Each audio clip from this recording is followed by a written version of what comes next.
தமிழ் மக்களுக்கு வணக்கம். இது ட்ரெய்லர் சீசன் அப்படின்ற காரணத்தினால நிறைய ட்ரெய்லர்களை நீங்கள் பார்த்துக்கிட்டு இருக்கீங்க. முக்கியமாக 2 படங்களுடைய ட்ரெய்லரை நீங்கள் பார்த்துருப்பீங்க. ஒண்ணு வந்து ஜனநாயகன் நம்ம விஜய் அவருடைய படம் வர இருக்கிறது. அதுவும் அவருடைய வாயால் சொல்லக்கூடிய விஷயம் என்னென்னா, அது வந்து அவருடைய கடைசி படம் அப்படின்னு அவர் சொல்கிறாரு.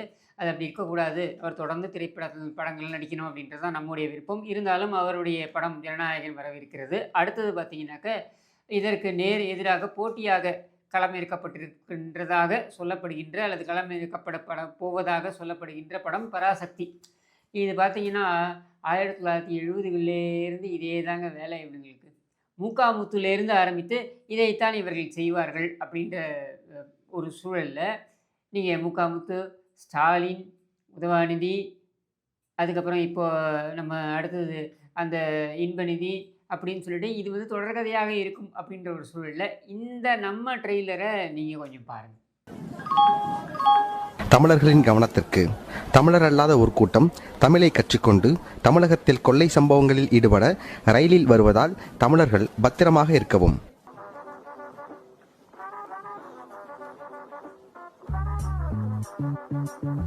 தம்பி, எனக்கு ஒரு தேநீர்.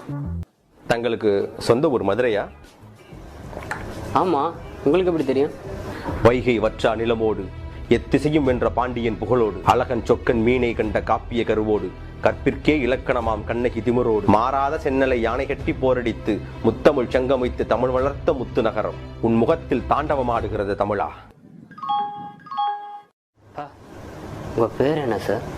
உடல் மண்ணுக்கு உயிர் தமிழுக்கு என்று வாழும் தட்சிணாமூர்த்தி நான்.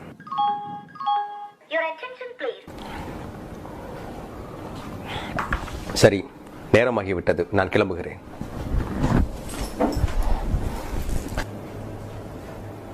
மிஸ்டர் தட்சிணாமூர்த்தி, உடல் மண்ணுக்கு உயிர் தமிழுக்கு. அந்த பேக் எந்த?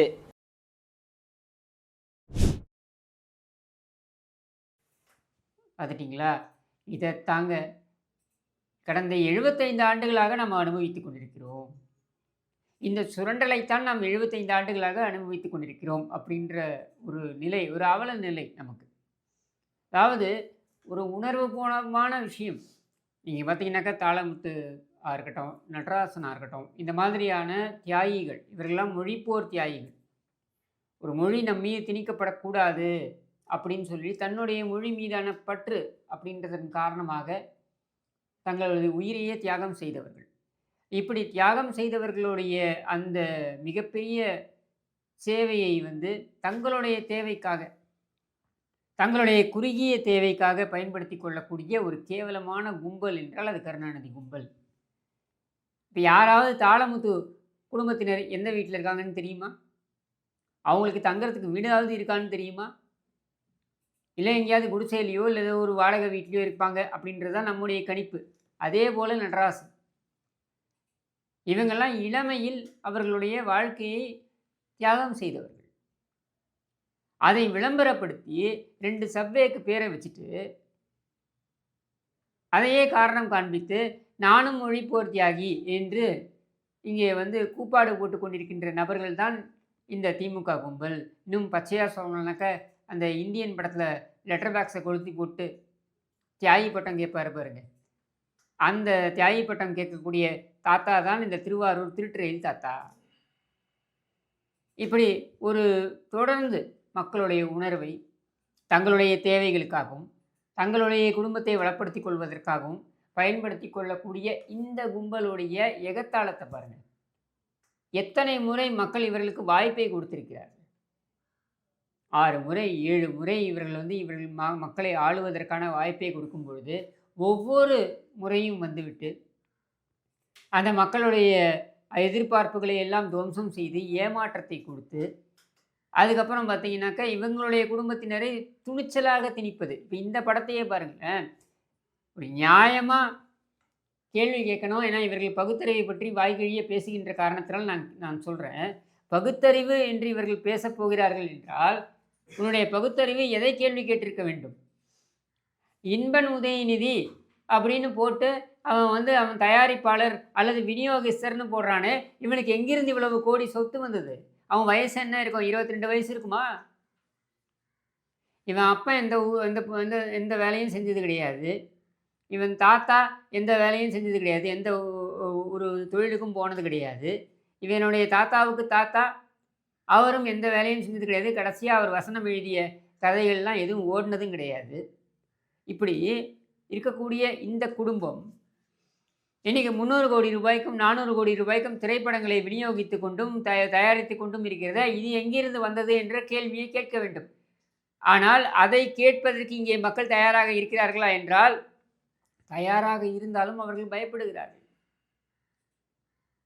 இதுக்கு சில்லறையை சிதற விடுவதற்கும் இதை மிகப்பெரிய சாதனை, ஆஹா இதை பாருங்கள் பராசக்தி, இதை பாருங்கள் எங்கள் தலைவர் எப்படியெல்லாம் உழைத்திருக்கிறார் அப்படின்னு பேசுவதற்கும் மெச்சுவதற்கும் பார்த்தீங்கன்னாக்கா ஒரு கட்சிக்காரர்கள் என்ற போர்வையில் ஒரு கூட்டம்.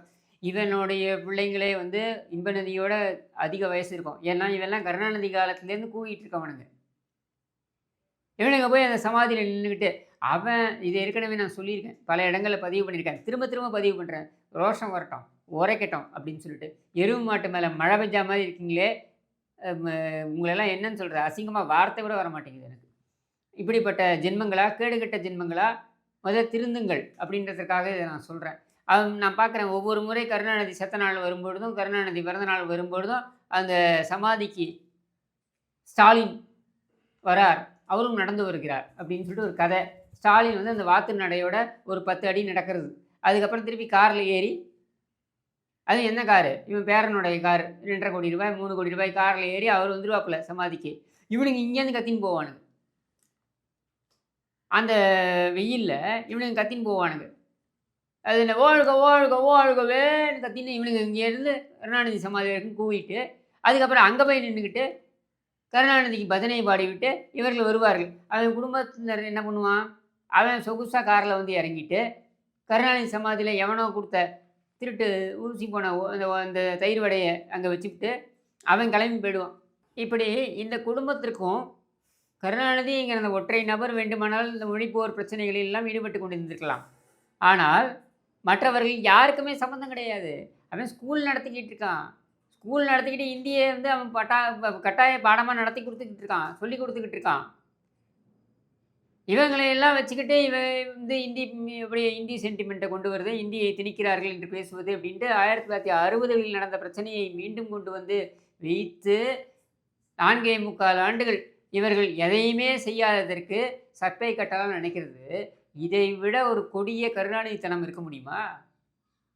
நீங்கள் இந்த வீடியோவை பாருங்கள். இன்றைக்கி உண்மையில் நடந்து கொண்டிருப்பது என்ன என்பதனை நீங்கள் புரிந்து கொள்ளலாம். இந்த காணொளியை பாருங்கள்.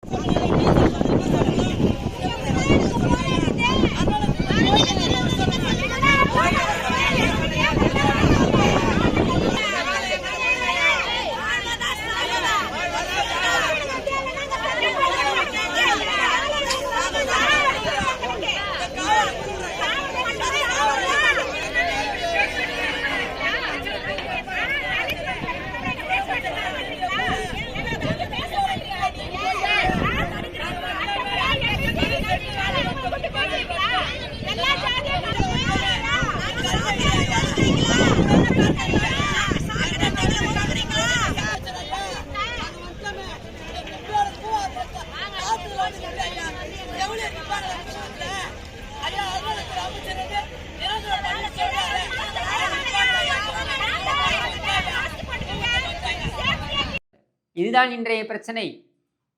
1960களில் நடந்த இந்தி திணிப்பு இன்றைய பிரச்சனை கிடையாது. இன்றைய பிரச்சனை இதை மறைக்கத்தான் அதை கொண்டு வருகிறார்கள். இது என்ன, தூய்மை பணியாளர்கள் இன்றைக்கு எங்கே இறங்கி போராடுகிறார்கள் தெரியுமா? நம்முடைய அத்தனை கழிவுகளையும் அகற்றி மகத்தான சேவை செய்த அவர்கள் இன்றைக்கு கூவத்தில் இறங்கி போராட்டம் நடத்தி கொண்டிருக்கிறார்கள். கூவத்தில் இறங்கி போராட்டம் நடத்தி கொண்டிருக்கிறார்கள். இந்த கும்பல் கூவத்தையும் வைத்து கொள்ளையடித்த கும்பல்.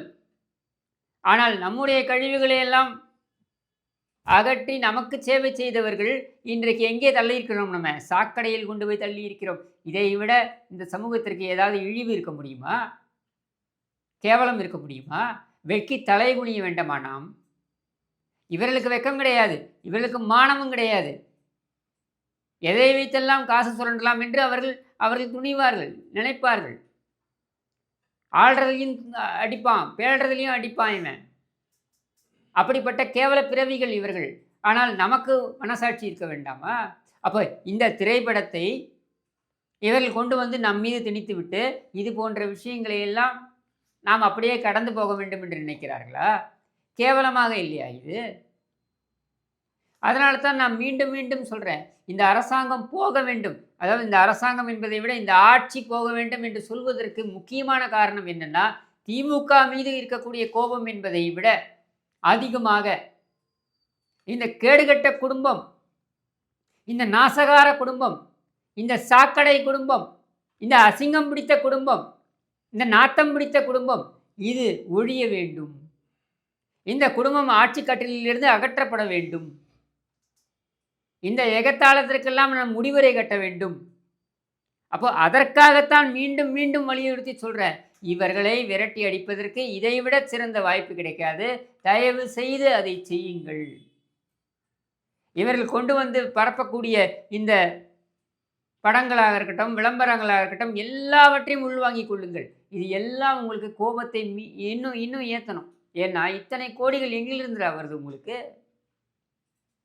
இவனுங்களா விளம்பரப்படுத்துவானுங்களாம், இவனுங்களா கொண்டு வந்து நம்ம மேலே திணிப்பானுங்களாம், இவனுங்களா அதை போராட்டம்னு சொல்லுவாங்களாம், இவனுங்களா அந்த போராட்டத்தின் ஒரு அங்கம் என்று பெருமையை பீத்திக் கொள்வார்களாம். இதையெல்லாம் நாம் வேடிக்கை பார்த்து கொண்டிருப்பதற்கு நாம் எல்லாம் கேன கிறுக்கர்கள். இதைத்தான் அவர்கள் நினைத்து கொண்டிருக்கிறார்கள். இது இல்லை என்பதனை இந்த தேர்தல் அவர்களுக்கு ஒரு பாடமாக புகட்டட்டும் என்று கூறி விடைபெறுகிறேன். நன்றி, வணக்கம்.